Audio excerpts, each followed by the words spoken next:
नमस्कार पॅरेंट्स, मी रेश्मा भोर आणि आपणा सर्वांचं लर्न विथ वेदुजाई मध्ये मनपूर्वक स्वागत। आता वॅकेशन स्टार्ट झाल्या आहेत, सगळ्यांना उन्हाळ्याच्या सुट्ट्या लागल्या आहेत, त्यामुळे पॅरेंट्सला खूप मोठं टेन्शन आहे की आता मुलांचं स्क्रीन टाइम वाढणार आहे। मुलं मोबाईल टीव्ही खूप जास्त वेळ पाहणार आहेत, कारण की दिवसभर ते करणार काय।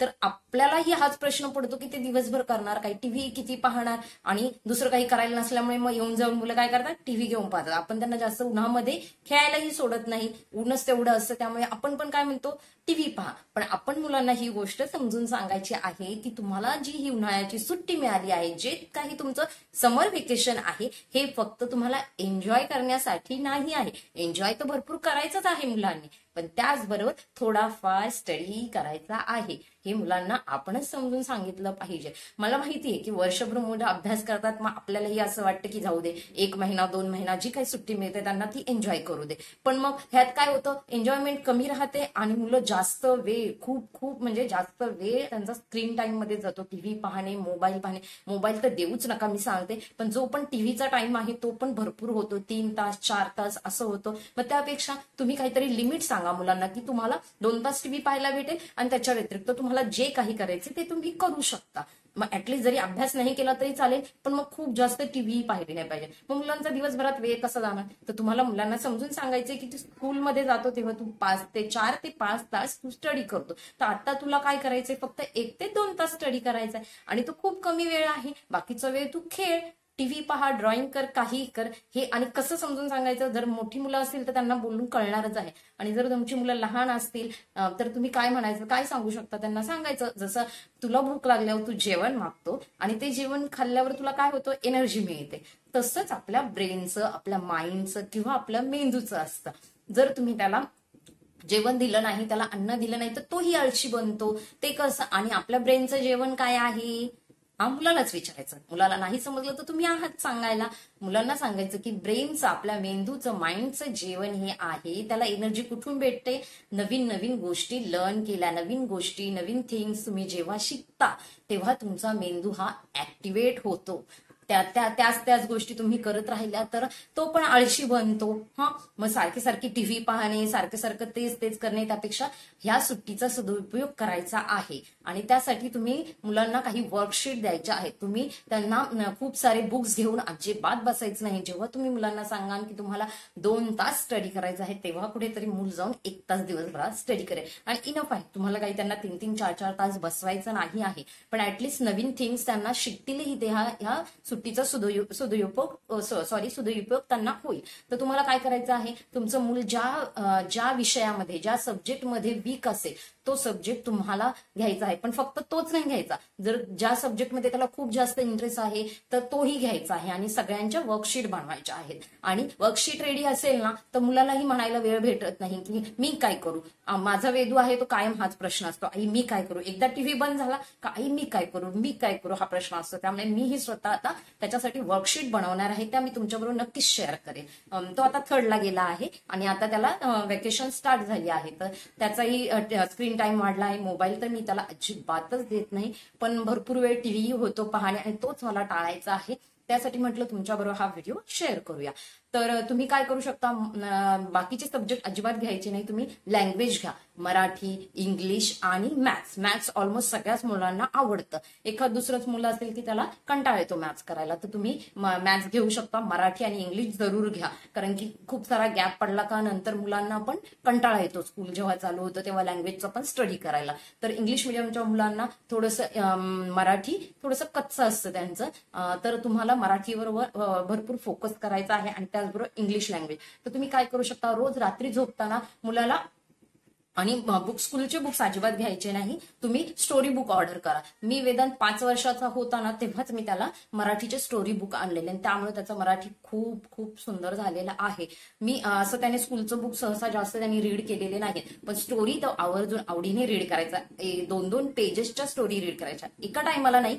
मी त्याला एक पेन्सिल द्यायची आणि त्याच्या बाजूला बसायची, तो रीड करायचा, कुठे चुकेल तिथे मी सांगायचे आणि त्याला कंटाळा आला का आम्ही तिथे टिक मार्क करून ठेवायचं। त्या टिक मार्क केल्यामुळे आम्हाला कळायचं की नेक्स्ट टाइम जेव्हा तो रीड करणार आहे तेव्हा त्याला कुठून रीड करायचं आहे। त्यामुळे त्याचं मराठी खूप सुधारलं. तर तुम्ही काय करू शकता, स्टोरी बुक्स आणा. स्कूलचे बुक्स करायला कंटाळा करतात मुलं, आणि स्टोरीमध्ये काय पुढे काय होणार ही मुलांना उत्सुकता असते.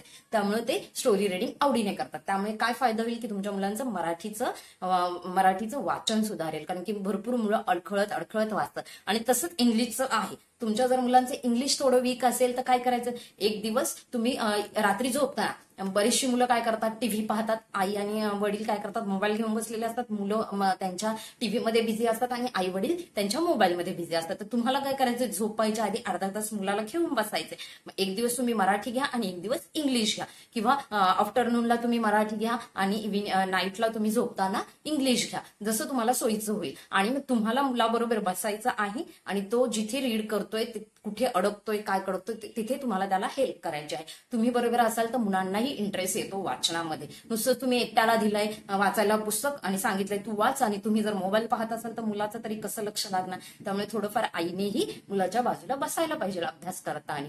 त्यामुळे त्यांचं रीडिंग नक्कीच सुधारेल. आणि मराठीच्या वर्कशीट मी शेअर करेलच तुमच्याबरोबर. तसंच तुम्हाला मॅथ्सचं काय करायचंय, टेबल ओरली, जरी कंटाळा केला मुलांनी लिहायचा तरी दिवसातून एकदा तरी त्याला ओरली टेबल बोलायला लावायचे, आणि तुम्ही ते करेक्ट आहेत की नाही ते चेक करायचे. आणि रिटर्न पण करायला जर रोज नाही लिहिले तर आठवड्यातून ऍटलीस्ट 2दा तरी मुलाला टेबल लिहायला लावा. त्यामुळे जर गॅप पडला ना, मुलं विसरून जातात टेबल लगेच. आणि टेबल येणे खूप गरजेचे आहे त्यांना मल्टिप्लिकेशनसाठी. त्यामुळे तुम्ही ते टेबल एक करून घेऊ शकता. आणि आतापर्यंत जे काही ते शिकले आहेत त्याचेच वर्कशीट तुम्हाला बनवायचे आहे. त्याच्यामध्ये तुम्ही नंबर वर्षा बनवा, ascending order, descending order, after, before, तुमचं मूल ज्या एजचं असेल त्या एज नुसार तुम्ही वर्कशीट बनवा. मी शेअर करेलच तुमच्याबरोबर. पुन्हा तुम्ही त्यांना काही ऍडिशनचे सम द्या, काही सबट्रॅक्शनचे, काही मल्टिप्लिकेशनचे, काही डिव्हिजनचे, एज नुसार ज्या एजची तुमची मुलं असेल त्या क्रायटेरियामध्ये तुम्ही वर्कशीट बनवा. आणि इंग्लिशचं म्हणाल इंग्लिशचे फोनिक साऊंड तुम्ही मुलांचे क्लिअर करून घ्या. बऱ्याचशा मुलांना रिडिंग प्रॉपर येत नाही, तर हा वेळ आहे तुमच्याकडे, 1 मंथचा वेळ आहे, त्याच्यामध्ये तुम्ही हे सगळं करून घेऊ शकता. तर रिडिंगही त्यांचं सुधारेल. पुन्हा रायटिंग, बऱ्याच मुलांचा रायटिंगचा इश्यू असतो. ह्या वेकेशनमध्ये मी वेदांचं मराठीचं रायटिंग सुधारणार आहे. तो लिहितो, पण लिहिताना काय होतं, काही अक्षरं मोठी लिहिणार, काही अक्षरं लहान लिहिणार, वळण नाही एवढं अक्षरांना. त्यामुळे मी काय करणार आहे, या वेकेशनमध्ये मी त्याला रोज कमीत कमी 5 ओळी 5 ओळी वाचायच्या आणि नंतर त्या 5 ओळी लिहायच्या. एकदा बघून लिहायच्या आणि एकदा न बघताही लिहायच्या. डिक्टेशन पण खूप गरजेचं आहे मुलांचं मराठी सुधारण्यासाठी आणि इंग्लिशही सुधारण्यासाठी. काय करायचं, थोडा वेळ काढायचा आपणही. काय करायचं, त्यांना पहिलं रीड करायला सांगायच्या, जास्त नाही, 5 ते 10 ओळी त्यांना पहिल्या वाचायला सांगायच्या. हे दोन्हींसाठी आहे, मराठी आणि इंग्लिशसाठी. त्या 5 ओळी त्यांनी रीड केल्या की त्याच्यानंतर त्यांना पाहून लिहायला सांगायच्या. आणि नेक्स्ट टाइम तुम्ही डिक्टेट करायच्या, म्हणजे तुम्ही त्या ओळी बोलायच्या. ते सेंटेन्सेस, जर इंग्लिश असेल तर ते सेंटेन्सेस तुम्ही बोलायचं. वर्ड, एक वर्ड सांगा. तुमच्या मुलाला स्पीड चांगला असेल तर तुम्ही 2-3 वर्ड किंवा पूर्ण सेंटेन्सही सांगू शकता. आणि मग ते त्यांना लिहायला लावायचं. नंतर मुलाला चेक करायला लावा किंवा तुम्ही चेक करा आणि कुठे मिस्टेक आहे ते त्यांना समजून सांगा.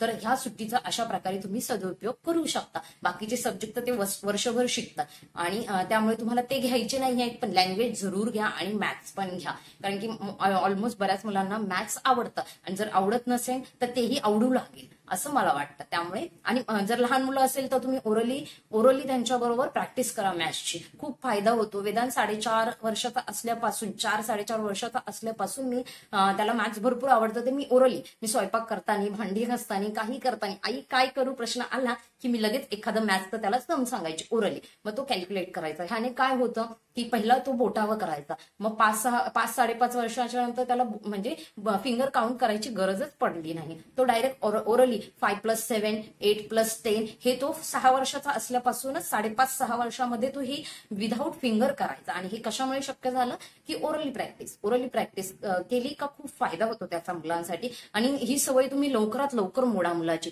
फिंगर काउंटिंगची. जेवढं लवकर त्याला ऍडिशन करता येईल जवळच्या नंबर बरोबर, 5च्या 10च्या जवळ जो नंबर आहे तो कसा ऍड करायचा हे मुलांना तुम्ही एक्सप्लेन करून सांगा. बोट मोजत बसले तर त्याचा खूप वेळ जाणार आहे. आणि पुढे नेक्स्ट इयरमध्ये जसे ते जातात तर त्यांना पुढे सम्स खूप हार्ड असतात. तो पहिलीलाच असताना त्यांना हे विदाऊट फिंगर आलं पाहिजे कॅल्क्युलेशन. एवढी प्रॅक्टिस तुम्ही करून घ्या मुलांची. ह्या वेकेशनमध्ये एवढं जरूर करा, म्हणजेच तुमच्या मुलांची. आणि खूप सारं बर्डन द्यायचं नाही आहे मुलांना, त्यांना त्यांची सुट्टीही एन्जॉय करून द्यायची आहे. टीव्हीचं लिमिट जरूर लावा, मोबाईल तर देऊच नका. ओके, व्हिडिओ आवडला असेल तर चॅनलला लाईक, शेअर, सबस्क्राईब करा. धन्यवाद.